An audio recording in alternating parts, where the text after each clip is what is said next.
वर्धा जिल्ह्यात कायदा आणि सुव्यवस्था अधिक मजबूत ठेवण्यासाठी पोलिसांनी ऑपरेशन निशाणा ही विशेष मोहीम राबवली।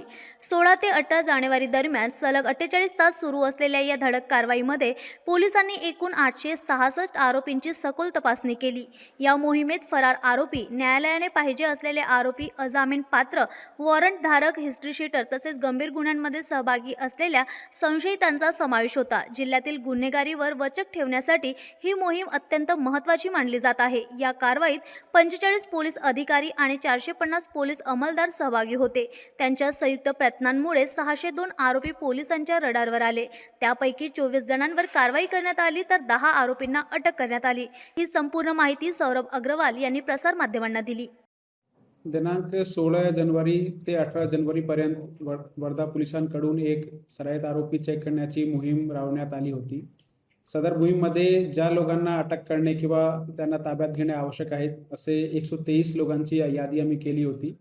त्यापैकी 116 लोकांना चेक करण्यात आले आणि त्यामध्ये ज्या लोकांवर NBW प्रलंबित आहेत असे 10 लोकांना ताब्यात घेऊन त्यांच्यावर कायदेशीर कारवाई करण्यात आलेली आहे। यासोबतच जे सराईत गुन्हेगार आहेत, ज्या लोकांवर मल्टिपल गुन्हे दाखल आहेत, त्यांच्यावर गंभीर प्रकारचे NDPS आणि आर्म्स ॲक्टचे गुन्हे दाखल आहेत, असे टोटल 933 लोकांची यादी तयार करण्यात आली होती। यापैकी 866 लोकांना चेक करण्यात आले आणि यापैकी 602 लोक घरी मिळून आले। ते लोक सध्या काय करतायत, त्यांची काय गतिविधी आहे त्याची सविस्तर चौकशी करण्यात आली।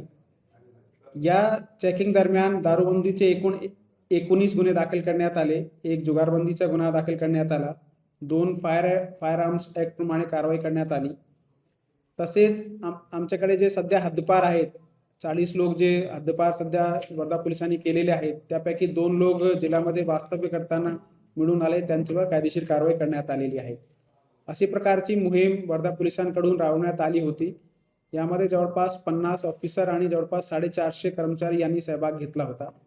अशी प्रकारची मोहीम यापुढे पण वर्धा पोलिसांकडून राबवण्यात येणार आहे।